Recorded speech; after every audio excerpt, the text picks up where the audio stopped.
Ito mga kapalong, pinagkakabisihan namin dito sa munting manuka natin. Ito gumagawa sila kayo ito ng bubong ng battery cage natin.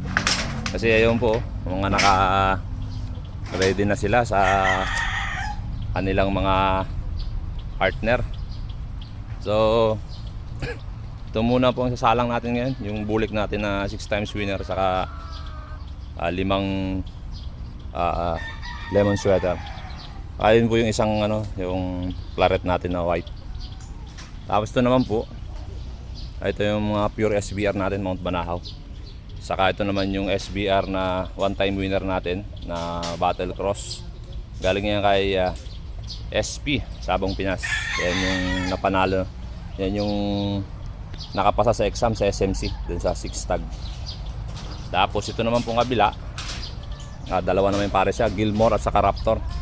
Yung broodcock natin, galing yan kay Paring Maki sa MGJR Game Farm San Juan.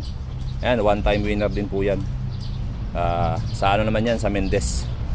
Ayan yung dalawang pares niya. Ayan yung mga Gilmore natin. Mga broodhen na po yan. So salang uli natin sila para meron tayo ditong napagkakabalahan sa natin, sa munting manuka natin. So tapos ako naman magpapaligo tayo ng mga pang natin, pang exam natin estudyante. Ito rin early bird yan, kay Sabong Pinas yan, kay Pinsan Ruela. Shoutout sa iyo, Pinsan. Ayan, yung balang kinukondisyon natin is 11 pieces. Ayun mga SBR. So yan lang muna nga natin dito, pinagkakaabala natin. So ayan, sige ito hindi natin lalagay, pansamantagal.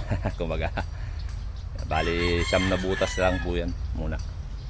So kakaunti pa lang naman inahin natin, pagtsaga na lang natin ng padamihin pa. So happy lang tayo mga palong, happy breeding sa atin. Thank you, maraming salamat sa inyo.